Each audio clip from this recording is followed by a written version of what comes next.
Our top story tonight, a Milwaukee mother and her boyfriend face decades in prison after allegedly imprisoning her children in their home for years. On July 13th, 2023, officers with the Milwaukee Police Department's 3rd District responded to several 911 calls regarding 2 boys running naked through the streets of the city's Fairview neighborhood. The boys, later determined to be 7 and 9 years old, were seen bolting down South 71st Street covered in blood and feces with red marks on their thighs. According to one Good Samaritan who had contacted emergency services, she said she saw a woman yank one of the boys back inside what she assumed to be their home. One neighbor told police that one of the naked boys had been wandering down the sidewalk like a caveman. Another neighbor said they witnessed one of the children escaping through a broken bedroom window, then standing on top of an AC unit, and finally, but unsuccessfully, trying to climb a fence. Yet another neighbor said they hadn't seen the children leave the house in some 3 years. In all, 5 neighbors had called in complaints about these children. According to neighborhood resident Christine Ader, who also called 911, quote, "I'm not going to forget the way they looked when they came running out of that house. Never forget that. The look on their faces was pure bewilderment. They were just looking all around. They could not. I don't think they'd ever been outside before," end quote. They had never been outside before. If they have been, it's been a very long time. Christine Ader said it took a moment for her to process what she was seeing when 2 boys stumbled away from a usually quiet home across the street last Thursday. They were just walking different. Their hair looked like it had never been brushed, never been cut. They didn't know the outside existed. The boys were naked and there was blood. Her husband called 911 while she kept eyes on the boys. When asked if she knew anything about her neighbors, Christine had this to share. What do you know about the couple who lived there? Absolutely nothing. I never saw her or him ever. By the time police arrived on the scene, a number of neighbors had come outside and were pointing them in the direction of the house located at 127 South 71st Street. They were all quite upset and wanted to make sure the little boys were just okay. One of the officers, Jonathan Cruz, was flagged down by Milwaukee Deputy Fire Chief Skylar Bellett. Together, the two made contact with the parents inside of the home. When they approached, they could hear a faint whimpering sound coming from inside. The boy's mother was 34-year-old Katie Koch. According to Officer Cruz, Katie was flustered and anxious and appeared disheveled overall. When the officers first arrived, she tried to sneak out a side door. She was continuously pacing and swaying her body and appeared agitated. According to Katie, her father had just died and her children had broken one of the windows. Officer Cruz then told the mother that he needed to see the children and made his way inside the residence. According to Officer Cruz, he walked into a terrible hoarding situation and he had a difficult time even seeing the floor. He observed the kitchen piled with trash and garbage. The living room wasn't much better off. The smell of urine and feces filled the residence. Next to the bathroom was the children's room, where a mound of trash and garbage was piled outside of the door.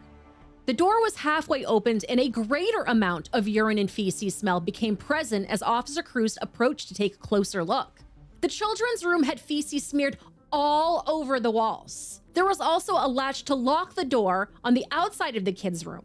Now, it was becoming more and more apparent that these kids might have been held captive in their own home.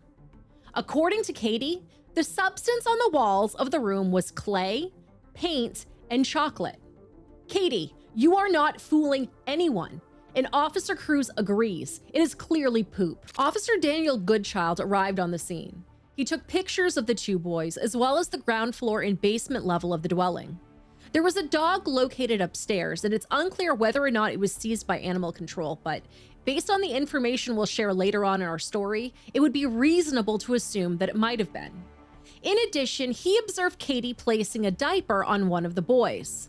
When questioned about the apparent injuries on her children, which again consisted of blood, feces, and red marks all over their thighs, Katie allegedly grabbed her sons by both hands and stated that she was scared. Meanwhile, additional officers arrived on the scene and removed the 7-year-old boy from the residence. As Katie gathered clothes for each of her sons, she could be heard saying, "I'm so sorry, I'm so sorry, I'm so afraid." This begs the question, what was Katie so afraid of? Was she really in danger, Or was she scared because she got caught? As the officer left the home, Katie's boyfriend, 38-year-old Joel Manke, was standing in the driveway. He told the officers that Katie and her 2 boys had been living with him for some 3.5 years, and went on to describe himself, in his words, as something like a stepdad to the children. According to the reports, Joel allegedly went on to admit that he was the one that boarded up the window to the children's room to keep the children from bothering the nosy neighbor. He was not clear on who this neighbor was or what they did to be so nosy. He also told police Katie uses the latch to lock the kids in the room overnight to keep them from wandering due to the boys' alleged autism. It's unclear whether or not the boys actually were autistic or if they were suffering from developmental impairments due to the extreme neglect they suffered. Now, according to Joel, he had never seen Katie bring either of the boys to a doctor, and neither of them had ever attended school. While Katie was responsible for her kids' hygiene as well as putting them to bed at night, Joel claimed that he allegedly provided meals and other basic caretaking functions for them, and he said that they called him Dad. Now, both Katie and Joel were read their Miranda rights, and they agreed to be interviewed. According to Joel, he knew how the children were living was not right, but he felt forced to pick his battles with Katie so as to avoid arguments with her. He also stated that he never contacted police or CPS to report the children because he doesn't believe in doing that to family members. During Katie's interview, she claimed that her children were homeschooled, but they just lacked a proper curriculum. She also admitted that she didn't want the boys to, and I quote, lose the stability they have, as if proper schooling was standing in the way of her children flourishing. Furthermore, what stability was she even referring to? The only constant thing in these children's lives was them being covered in filth. She also admitted that she screwed up and that she knew they deserved better. Having an improper homeschool curriculum was a vast understatement, to say the least. According to Katie, one of the boys could trace letters and read small words, while another was learning how to put sentences together in proper form. She advised Officer Cruz that the schooling mostly consisted of using educational apps on their tablets and that she had recently purchased Hooked on Phonics. Meanwhile, both boys were taken to the hospital where both of their heads were shaved. Their hair was matted and again, caked in feces.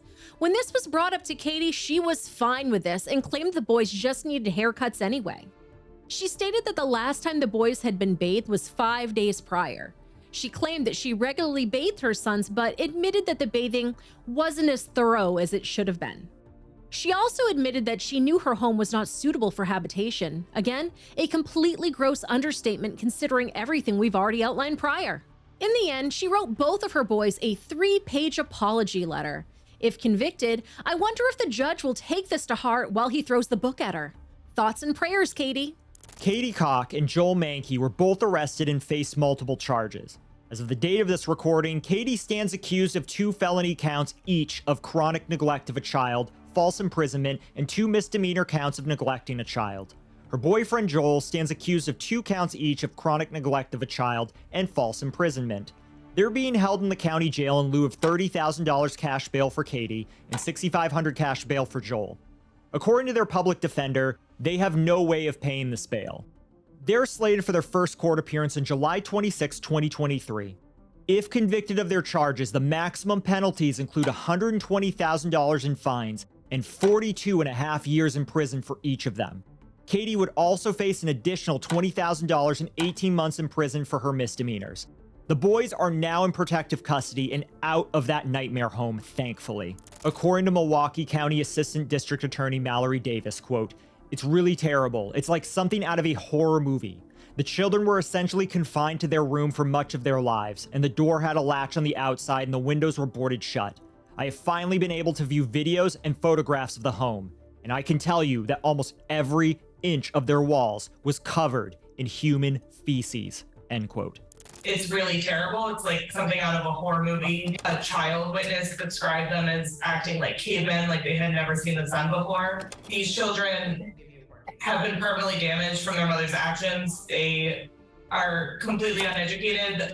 They are not potty trained, even at their ages.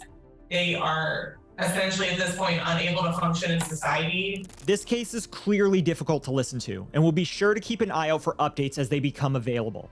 As we have many friends and listeners in the Milwaukee area, this case is important to us and we want to see it through.